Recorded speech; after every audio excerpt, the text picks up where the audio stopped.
What is up, Nuggets? It's your boy, Killer Pizza, here with a brand new video for you rascals and rapscallions out there.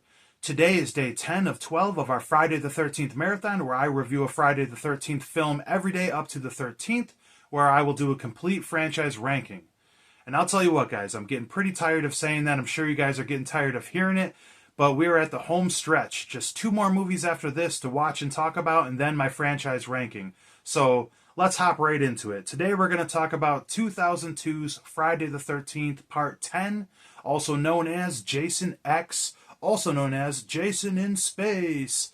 Now, this is the second film under New Line Cinema, when they were trying some very weird things. Last one being Jason Goes to Hell, now Jason in Space with Jason X. This one is also known for being the last film that Kane Hodder did out of the Friday the 13th franchise.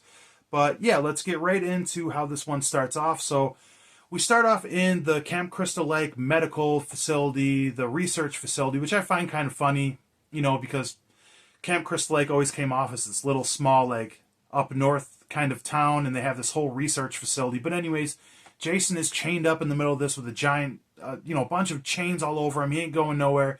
Now, he doesn't look like the one we've come in love from, the original Paramount films, but he has much more of a better look than he did in Jason Goes to Hell. It's a little different with little hair in the background. You can see his eyes. If you're familiar with Kane Hodder's work, you can tell that's Kane right there. But we meet our final girl, our main girl, Dr. Rowan. She's meeting with another scientist coming in, played by David Cronenberg, who wants to transport Jason to another facility. She tells him, he's way too dangerous to do that. And when they go to check him out, he's escaped his chains and replaced himself with the security guard. Then he pops out in one of the coolest openings that I've seen in a lot of these Friday the 13th movie. Jason just kicks some ass, whooping ass, kills about, a dozen scientists and everything, including Cronenberg. And then he goes after our final girl right in the beginning, a pretty action-packed opening sequence where she ends up fighting him off and sending him in like this frozen thing to freeze him for the future, kind of like how Walt Disney did it. But he gives her like a stab through the door with a machete and ends up taking her down, and the whole room freezes, and they both end up going to the future, where we see a bunch of these like scientists and soldiers from the spacecraft going and searching around, and kind of like reminds me of The Thing or even Alien, and they find both of them and end up taking them both on the ship, and they got like this new program, this new medical deal that can kind of like bring people back to health. So they nurse her back to health, and they start unfreezing Jason. And when she becomes awake, comes back to Rowan, she's kind of freaking out. Like, you guys don't know what you're doing. Jason is a very dangerous man and whatnot. And they don't really think nothing about it because nobody really knows the legend of Jason. So, that's kind of the dilemma right off the bat. And then we meet the leader, like the main scientist on the ship. There's a ton of people on the ship. There's students, other scientists, crew workers, tons and tons of people. Which I like about this movie is, though we don't get introduced to all of them like right away, this film does take a lot of time to like slowly give each character like a little zinger, just something to get to know them just a bit. But, a really large cast, which, more bodies. I guess you need a bigger cast when you're stuck on a ship. You can't just have randos coming in like the other Friday the 13th we love. We got to get that kill count up and everything. But the main guy is Dr. Lowe, and he gets on like some voice chat, some voice message with a guy who knows the history of Jason Voorhees, tells him all about him, tells him a little backstory. And the doctor, Dr. Lowe, discovers that, he could make a lot of money off this. So his goal moving forward is trying to keep the body of Jason Voorhees alive until their destination so he can bank off it, while Dr. Rowan is telling everybody we got to take him out right now. So there's the main dilemma right here. And pretty much this whole movie from there on out just goes to, the regular Jason we've come and love, just going on a killing spree the entire time. And we have a lot of really cool kills in this movie. Obviously, the one everybody wants to talk about with, Jason X is the frozen face, where when he first wakes up, he takes this girl, bashes her head, throws it like in this like liquid nitrogen, and it's got this cool shot with her face going in. I'm sure most anybody is familiar with that. And when he pulls her head out, he smashes on the table. Her whole face gets crushed. And it's fucking cool stuff. One of the coolest kills in the entire franchise. And that's something I can appreciate with this movie, because you guys know me. If you've watched my channel for any amount of time, I'm a huge fan of practical effects. I hate CGI. But, my point is, like, if Jurassic Park from, 93 can make CGI look good, how come all these movies, 30 years past that make CGI look like such shit, especially in horror movies? But what this movie does really well is it mixes CGI with practical effects, which I'm a fan of that. I don't mind if you can do it the right way. But so that's a pretty cool point to it. I'll just say this movie too, like I know a lot of people expect me to shit on this, and I'm not gonna. Maybe that's because I just got done watching Jason Goes to Hell. If you guys see my review from yesterday, you know exactly how I feel about that one. But you know, this is just kind of like a movie of its time, though it takes place in the future, 4,000 years or whatnot, when this girl got frozen. This come out in 2002, so I believe I seen this in theaters. My memory's kind of foggy, but I'm pretty sure I seen this in theaters, and this is so 2002, and I'm a sucker for that. You guys know I like mostly like mid 70s to mid 90s, 80s is kind of my wheelhouse for horror, and I don't really like much else after that. But I've been a sucker for these early 2000 horror movies lately, going back and revisiting them. But this one's pretty fun. Jason goes on this killing spree until we meet this guy. What's his name? Sergeant Brodsky or something. This guy is fucking cool. This guy's a badass. He's like the leader. He's like a sergeant or whatever. Real badass. And he says, okay, guys, we're going to go after Jason and kill him. Unsuccessful. We get some cool kills here. Neck breaks. Throwing a guy into the electrical box. One guy gets killed and he's spinning on like this gear and everything. Some girl gets her throat slit. We got to have that. People getting smashed through windows. I believe Jason has either thrown somebody through a glass window or jumped through a glass window in every single Friday the 13th I've reviewed so far. There might have been one who slipped through the cracks, but correct me if I'm wrong. But anyways, Brodsky gets taken out. I love this part where he takes like a spike through his back. He goes, it's going to take more than that to kill me. He takes a second one, the machete. That should do it. Which this movie, that's kind of like a love-hate thing I have with this movie. They have a lot of like little quirky one-liners, which is fun, but I think like it gets overplayed to an extent. Like some of them are funny, some of them are pretty fucking stupid, but it's all in good fun. And I mean, this movie's all right, you know. They end up getting to the point where Dr. Lowe gets killed. And if anybody grew up around the same time as me when this came out in theaters, the line he says he's trying to like bribe Jason to not kill him.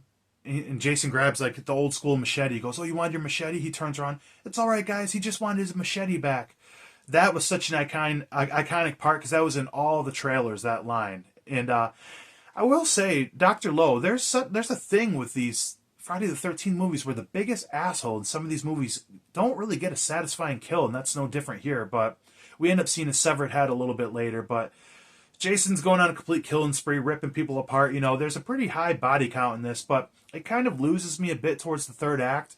And a bit of this movie loses me in general because I'm not that big of a science fiction fan. Like, it's all right. So there's a lot of things in here science fiction-wise that go completely over my head that I don't really get. But, I mean, this is fun, you know, that we get Jason back just going around killing everybody. And we get to a point where the pilot gets killed, so the ship ends up crashing into the place they were supposed to land, so they can't land there, and the ship's kind of getting all fucked up. So we kind of go on this deal where they're trying to find new solutions to get off the ship. Right when one solution seems like it'll work, it kind of falls through. Try something new, it falls through, all while trying to get away from Jason this entire time. So that's pretty much where this movie goes into the third act.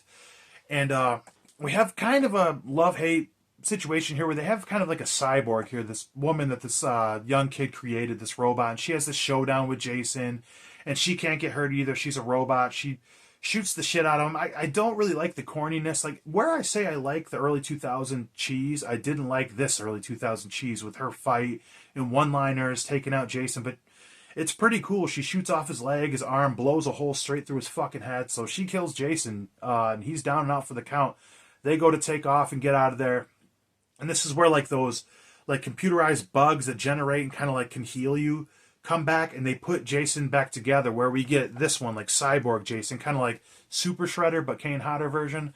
And he comes back at the end, Super Jason, and I guess he looks cool. He looks kind of badass, you know, his design with the red eyes. But like I said, I'm not much of a science fiction fan, so I don't really get into this too much.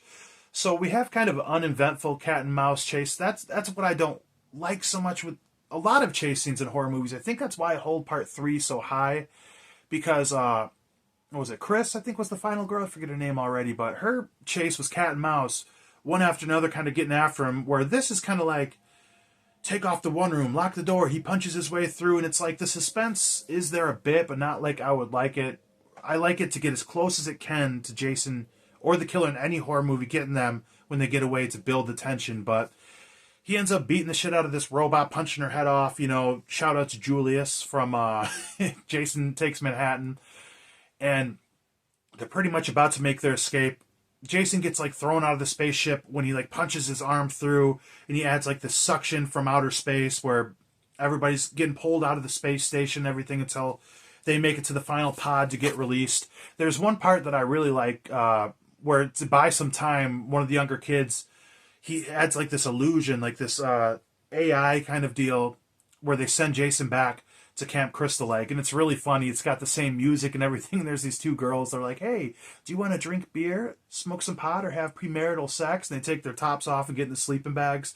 And it's even better. Like they cut back to all the characters trying to escape, and then back to like Jason in this like generated Camp Crystal Lake, and he's just got like one of the sleeping bags, and he's just it's comical looking, just swinging and bashing one girl in the sleeping bag on the other, just over and over and over in a comical way. And I like that. That was pretty funny. But they end up getting away when Sergeant Brodsky or whatever, right before Jason goes to break in and attack everyone else, he's in this full, like, looking like Halo suit. And they charge at each other, and they pretty much fly off out of outer space back onto Earth, where these teens at the very end of the movie see a shooting star, and they're like out camping, like, "What was that? A shooting star? We better go see what it is," which makes you think, "Oh, Jason's going to kill them there." Which is kind of strange because they showed earlier in the movie that Earth was pretty much a desolate, deserted place, but now that there's kids, like, and Earth looks fine unless they landed on a different planet. I don't fucking know, but the rest of the characters get away safe. It's the main girl, Dr. Rowan, this younger guy who programmed the robot. He's got the robot's head, so it's just the two humans and the one robot that end up escaping, and that's pretty much the movie. It ends right there with Jason's mask floating to the bottom of the water and everything. But this movie isn't very good. It's not bad. I think a lot of people were expecting me to completely shit on this movie. And like I said, there's certain movies in my reviews I think I might have been a little hard on with yeah. That I was kind of a little rough on these movies, I should say, like Part 7 in particular, but this one was just fine. I like that we go back to, back to the basics of Jason kind of just killing people off one by one, with some decent kills and everything. And the movie moves around pretty decent until the end of the third act, like the last 15 minutes, I would say. But other than that, it's not too bad. I think like some of the hokiness in this adds to its charm, but other times it just doesn't hit, which a lot of movies do. And honestly, overall, I don't really like the space and science fiction aspect. I'm not too into sci-fi, like I mentioned before, so I don't care for that too much. Maybe it's just the fact that it's back to the basics with Jason getting some pretty fun kills and, some decent characters. It's like, they're not the most likable, but you give enough depth. There's not really a fucking asshole in this movie besides, like, that one doctor. So everyone else is decently likable and everything. I think this is more like a product of its time because, like I said, I can't remember if I'd seen this in the theaters. I was pretty young at the time. I'm pretty positive I did. If not, I rented the shit out of this a million times. This probably won't be too high in my rankings, but it wasn't bad. It was fun. There was some substance to it. There was a lot to bite on, honestly, like just with the dialogue that they had about like all the science and stuff. So it was fun, just okay. That's all I'm really going to say about this movie. But anyways, I'll say more when I give you guys my complete franchise rankings. But like I said, just 2 more movies to go in this. We have Freddy vs. Jason and the reboot, which I'm pretty excited for those. Let's get Freddy in the mix. It's been a while since I've seen that one. And the 2009 reboot, crazy to think it's been that long since we've had some Jason. And I'm excited to check that one out. Last I remember, I liked that one. So we shall see. Other than that, hopefully everybody's having a good one. I will see you guys tomorrow for Freddy vs. Jason. Blood Guts Gore. I'll check you guys next time.